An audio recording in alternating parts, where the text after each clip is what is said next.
one unit of Fire Warriors with pulse rifles, and another unit of Fire Warriors with pulse rifles and Chasu, and two separate units of Pathfinders, one unit of 4, one unit of 6, no upgrades, just Carbine and Marker Light. Crisis Commander with 2 marker drones, and he'll be accompanied by a marker drone squadron of 10 gun drones. Riptide with Ion Accelerator, smart missile systems with advanced targeting and velocity tracker. A unit of 3 broadsides with high yield missiles and smart missiles. The Seeker missiles on the back aren't paid for. And 4 missile drones, all with advanced targeting. And Storm Surge with pulse driver cannon, cluster rockets, destroyer missiles and smart missiles, with advanced targeting and early warning override. Alright, we've got a unit of 10 Wraith Guard here, accompanied by probably a Spirit Seer and Farseer, depending upon the way everything goes with what the mission is. We've got a Wraith Knight with 2 Bright Lances and a Ghost Glaive and 2 Flamers. We have a 5-man unit of Wraith Blades with axes, and a 5-man unit of D-Scythes in a Wave Serpent with Hollow Fields and Ghostwalker Matrix and Twin Link Bright Lances.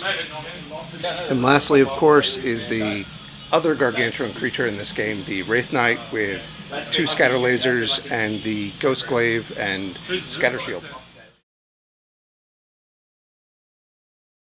Here you can see the tower set up as a gun line. They should be starting the first turn unless I can steal the initiative. Okay, you can see a set of Pathfinders behind a wall there, and then another in the building on the left. Lastly, in the far corner, we have the big guy, Storm Surge. Thanks to an eye on distant events, the Wraith Guard have managed to move up, along with the Wraith Blades and the D-Side Guard. And as always, playing King Kong is the Wraith Knight. For stealing initiative on camera? Please, no. I don't think I will. It's enough to frighten you. It is. It is. No! Alright. So tower turn 1. Just sort of spread everything out a bit more, kept everything in coherency for supporting fire bonuses.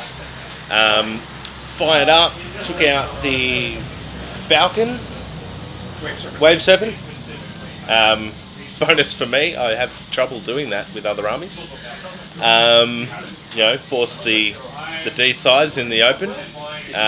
Pretty much fired everything else that could fire at the Wraith axes, and managed to kill 1.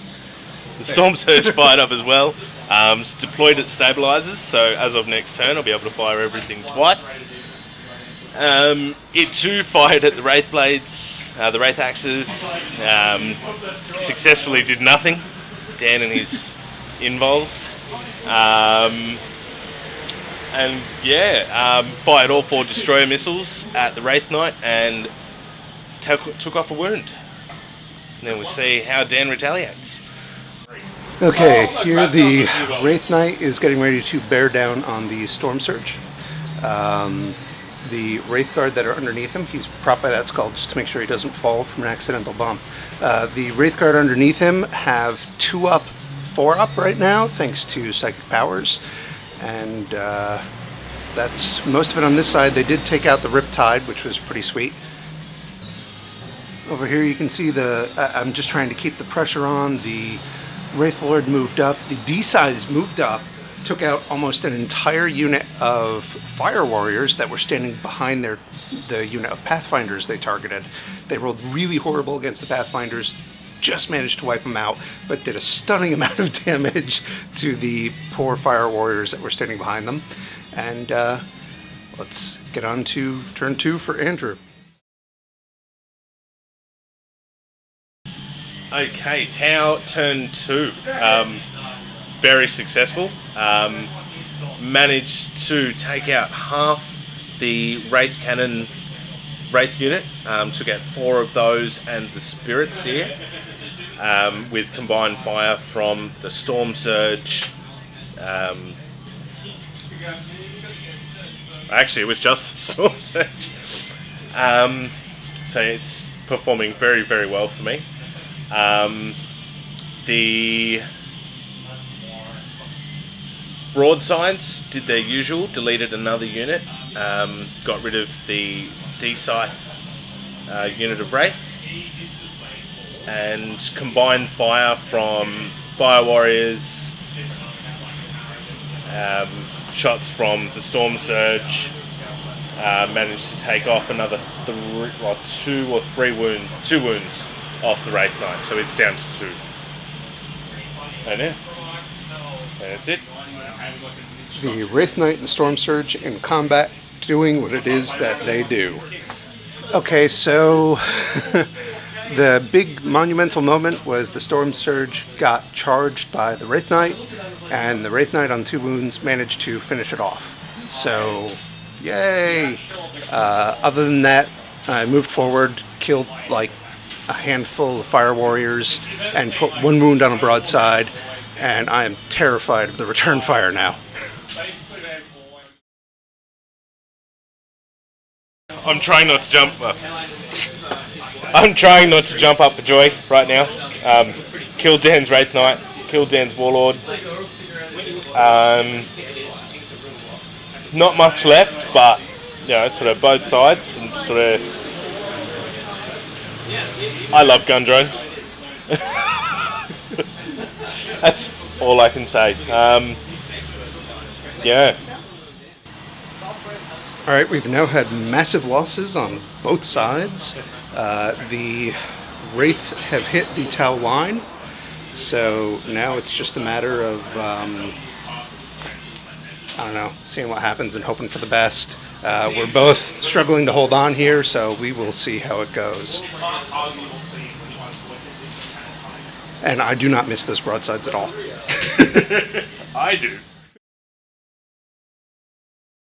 Hey, Tower turn 4, sort of fighting to run away at the moment. Just my Crisis Commander with his drone squadron left, managed to take out 3 more of the Wraith Axes. More bad luck on Dan's part than good luck on my part. But yeah, slowly holding on. Hopefully I can hold out another turn. Okay, so my turn 4? Oh my god. Yeah. My turn 4 saw the Wraithblade clear out the Pathfinders. The Wraithlord did 1 damage to that unit of Fire Warriors, and the last guy standing broke, so he only recovers on double 1s. Yeah. And the Wraithguard charged in, survived the Overwatch, and now they are stuck in the worst combat ever. No one either hit or wounded. It was awful. We'll see how this goes.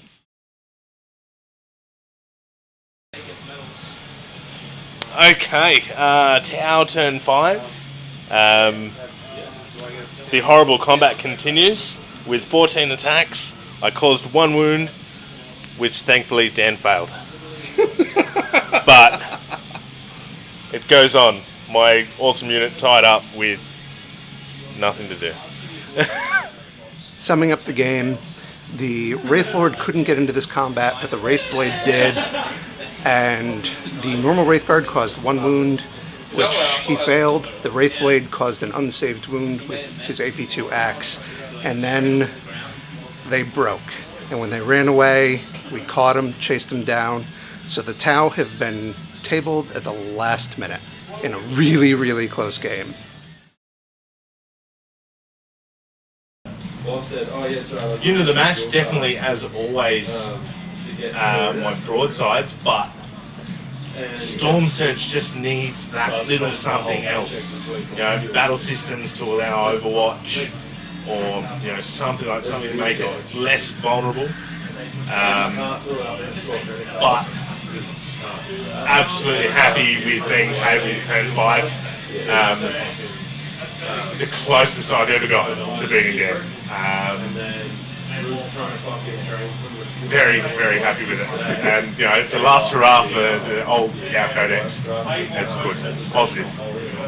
Looking forward to the next one. Unit of the match was actually the Wraith Blades, which at the very last moment, that one last guy who made it all the way across the table, he did just the last one that I needed to scare off Andrew's Warlord and chase him down. It's a weird army to use because you just have to rush forward, kind of hope you can survive all the firepower that gets launched at you, and the Tau had a lot of firepower. And the Storm Surge is no joke. That 2 shots firing, when you have a gap to clear to make it across the table, and you're not getting cover, and you're just hoping on an anvil save, because he used the large blast template, not even the more shotgun style. It absolutely wrecked face. The second turn, between the wounds on my Wraith Knight and the 1.5 squads he took out, he had effectively wiped out like half my army, or wiped out or wounded.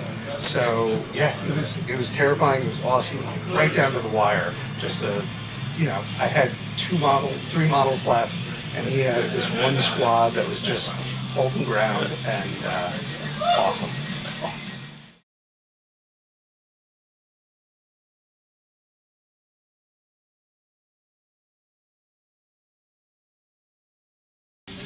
I love the fact that it looks like he's going to shoot him in the face.